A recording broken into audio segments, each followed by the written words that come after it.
What's up, friends?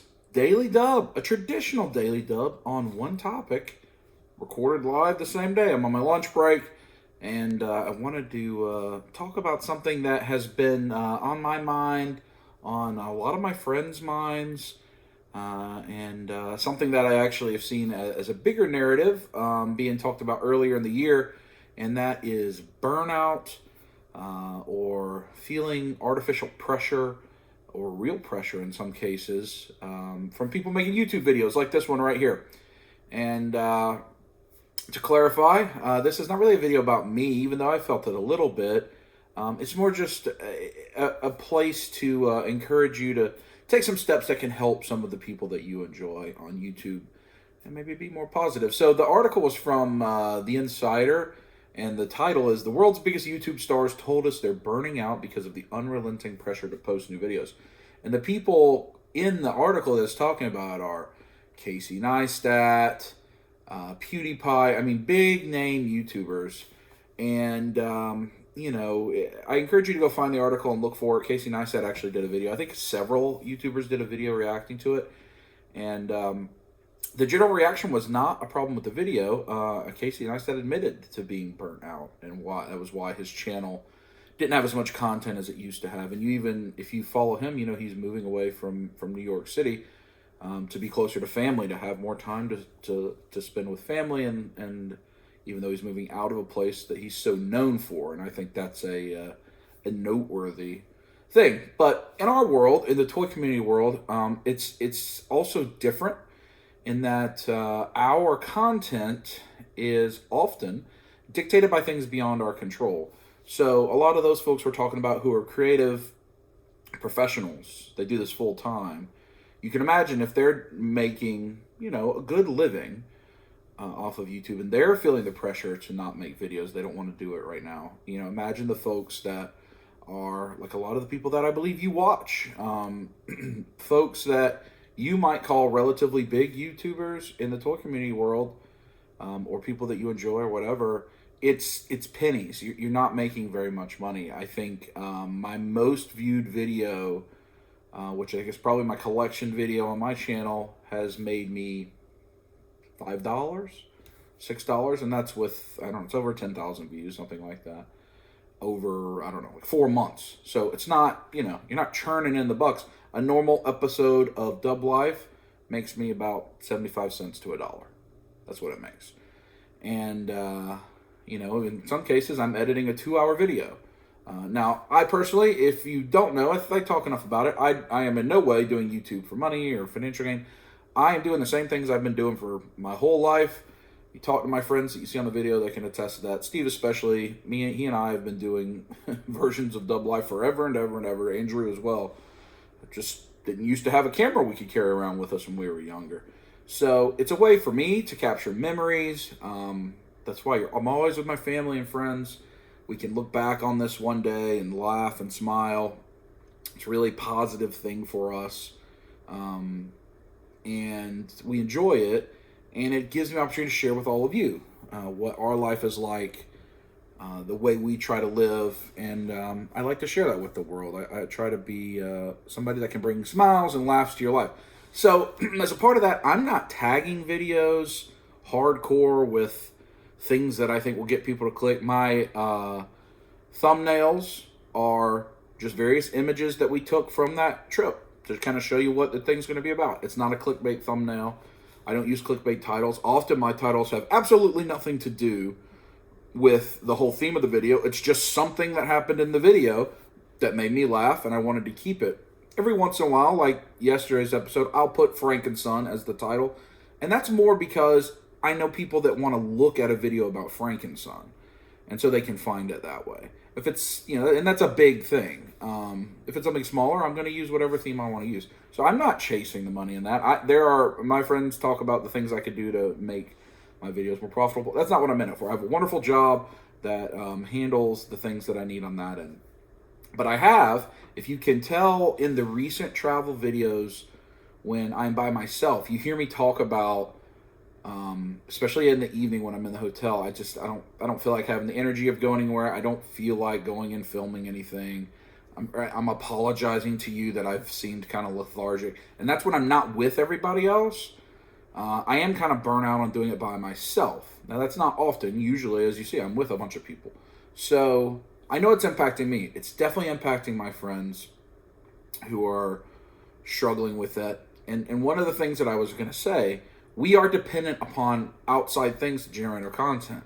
So if your area is not distributing toys in a good way, you can't make hunt content. You don't have anything to hunt for. If you live in an area that doesn't have stores other than retail stores, it's hard to make hunt content. You can only show the same Lady Beetle and Gwenpool at Walgreens so many times before you don't want to do it. Just like you as the viewer don't want to go to your Walgreens to see that Gwenpool and Lady Beetle, we don't also really want to go film the same thing over and over again. I am very lucky in that I travel so much and I'm all over the place and I get to show you a new thing almost every week. But a lot of people don't have that same thing. And so, at the same time, you fall into a trap. I think everybody that is on YouTube in this community would tell you, you fall into the trap of you're buying stuff just to buy it for the video and you don't actually want it. You end up collecting stuff you don't really want and you're spending money. So that video, that even if you're somebody that has a lot more subscribers and viewers than me, only makes you $8 or $10, but you spent $50 on stuff that you didn't necessarily really want, but you needed to buy it for the video. This is a losing proposition. On top of that, you're constantly taking time away from your family, taking time away from your home to do it. Now, it's not a complaint. It's just a reality that it is a burden, a sacrifice, and you do it because you like to create for people. You like to share with people. It's fun. It's entertaining, and you build a great community. One of the greatest things about this is I've met so many people that are friends that I can visit and talk and go to their places and hunt for the things and share their collections and all this stuff, and that's awesome. And that's why you do it. But then you have the side effects. You got the people that are negative in your comments all the time. The people that as soon as you post a video just want to put a thumbs down. The people that will comment about, why don't you do this thing that applies only to me or a subset of me? Why don't you do it the way I want you to do it? And that stuff can just beat people down. I am very lucky in that you guys are very positive in the comment section. Only every once in a while do I need to delete a comment that I don't like. If you comment something that goes beyond euphemisms, if you comment with profanity, YouTube's also changed their policy. I'm usually going to delete that stuff. If you're negative in any way, I'm usually going to delete it. But I'm proud to say I only have to do that not even once a week. It's pretty rare. But YouTube has changed the way you can get in trouble for even having stuff in your comment section. So don't do that in people's comments. But it can just beat you up. And, you work so hard, you do all the sacrifices to do something, and then you spend time editing it and publishing it, and maybe you've got to pay for better internet so you can upload it and all this stuff. And then, immediately 7 people give you a thumbs down the second you upload it. That can beat you up. So, you combine all these factors and you start to feel burnt out. And you go, what am I doing this for? Why do I do this over and over and over again for people to make me feel bad, to not get anything I want, to waste money? And I think that's how burnout happens. It's the same thing that article is talking about, where the creator's talking about there's so much pressure because the fan base says, when's the next video coming? And that is a comment 10 seconds into the current video. The video's been out 10 seconds and somebody will post, when's the next video? And we live in an age now where we all want more and we all want it now. And nobody waits for things anymore. The binge level, that's why you see I'm basically episodic. Every Sunday at noon, you know what you're going to get. People don't ask me when's the next episode of Dub Life. It's going to be Sunday at noon. That's when it's going to be. Will it ever be not Sunday at noon? No. Because I can't get into that cycle. It takes me so long to edit these things as it is. I can't get into that cycle. But it's just so much pressure. When's the next video? Will the next video be this? Will the next video be that? And I just want to call that out to you, because you're going to hear creators talking about this, and you don't need to say, oh, you're so ungrateful for what we've done for you. 36 cents? 282? I mean, it's not what we've done for you. It is a reciprocal relationship. And here's why I want to make this video. This is what I wanted to encourage you to do. Whoever your favorite YouTubers are, especially smaller channels. And by smaller, I mean like under 50,000 subscribers. That's all small, right? Nobody's quitting their job with, I mean, people aren't quitting their job with 100,000 subscribers, 200,000 subscribers. That's not realistic. But the channels that you watch the most, that are smaller channels, start making a habit to go in their video and give them the thumbs up, to go in their video and just leave a positive comment. I appreciate you making this video. I enjoyed this. Go when they try to do other things, like when you saw myself and my siblings and we made the kind of Dungeons and Dragons video. That took a lot of work, and we tried to do something different, and you know, not a lot of people watched it, and I think one of them got the most thumbs down of any video I've ever had.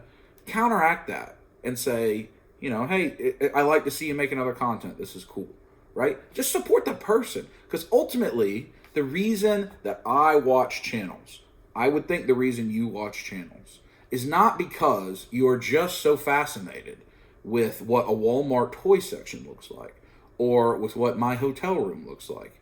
It's because you like the personality, you like the people, you like to laugh or to feel a connection with the person that is presenting to you, right? You're watching because of the person. You're not watching because of the thing.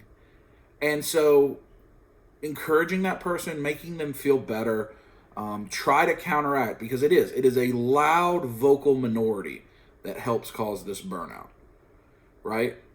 If I were to say I'm going to move Dub Life to every other week, I just can't do it weekly anymore. I can't. It takes up too much time. 99% of you would be like, we support you, we understand, you want more time with your family, whatever the case may be. We're always going to be here for you. We really appreciate what you do. But most of you wouldn't comment that. That 1% would comment really loud in all caps using profanity. How dare you take away on Sunday? I'm so used to Sunday. You got to whatever I'm at, 2,100 subscribers, and now you want to change. You're a sellout. What? Blah, blah, blah, blah, blah. And that would be so much louder, even though it's such a tiny percentage. Don't let that vocal minority ruin the things that you like about YouTube. Our little corner of YouTube in the toy collecting community is small, and it's mostly positive, and it's niche, and you're not going to find it anywhere else. You know, where else can you look at stuff like this? It's never really going to be on TV. The Toys That Made Us show on Netflix is great, but it takes 2 years for 4 episodes to come out or whatever it is. There was the Toy Chasers show that was on Travel Channel or something, and it got canceled. This stuff's never going to be the way like Pawn Stars or Storage Wars is on TV. It just isn't. There's not enough people that are into it. So we have to support ourselves. We have to be friendly to each other. So I encourage you, spend some time this week going and commenting positively, whether it's in Facebook groups, Instagram, YouTube channels, with the content creators that you enjoy, and lift them up and continue to do it. And let them know you appreciate what they do. Not, I like this video, I liked it when you went to Bob's Marvel Legends Emporium.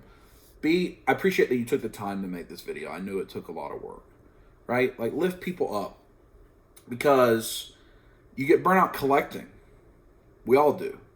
That's why you cycle through collecting. It's why, I don't collect this anymore. Now I collect that. I took a break, and now this person got me back into collecting. All of that cycles of burnout. You get burnout in your own job, right? But we often just can't stop doing a job because we need to pay the mortgage. People can stop making YouTube, right? I would stop making YouTube videos in a heartbeat if it ever got to a place where it was taking away from my regular life. It was hurting me in some way mentally. I'd just stop. I'd disappear. I'd delete the channel because it's not worth it. So be a positive mental influence for people. Lift people up. Be positive. And just encourage folks, right? Like, that's the nature of my channel. I try to live right. I try to encourage people. I try to lift people up and be a friend. So there's a bigger conversation that needs to be had. I hope if some of my fellow YouTubers watch this, that they'll make a video or comment on it or talk about it. Because I think if we have some open discussion, we can all talk about it like adults with wisdom and maturity, and really, find a way to lift each other up. If all of us sit and it's inside our head and our heads are our own worst enemies, it's going to be hard for a lot of people. So lift each other up. that's today's Daily Dub. I found that I have like 5 or 6 questions that people had asked me that I never answered that were in one of my notes on my iPhone. So I'm going to try to do a Daily Dub. I'm trying to release a video every day this week. You got Frank and Son yesterday, Daily Dub today. I'm going to try to do a Daily Dub tomorrow, trailer Wednesday, then a Daily Dub Thursday, Friday, Saturday, and then the next Dub Life on Sunday, like it was back at the beginning of the year. I'm going to try. Can't promise. Going to do my best. And I got a bunch of questions to go through, so I'm going to try to hit those up. So if I never answered your question, I'm sorry, and I'll try to get to it this week. Also, I'm going to try to do some more Daily Dubs. So in the comments, if you have something you'd like to see me talk about, cover. It's been a few months since I was doing this regularly, so you may have some new questions. We got SDCC coming up. We got a lot of stuff going on in the import world where Bluefin's not bringing very many things into the United States right now. So a lot of interesting stuff if you want to talk about that. Let me know. Until then, give us a... Oh, we hadn't done it like this on a Daily Dub in a while. Hey, squeeze it!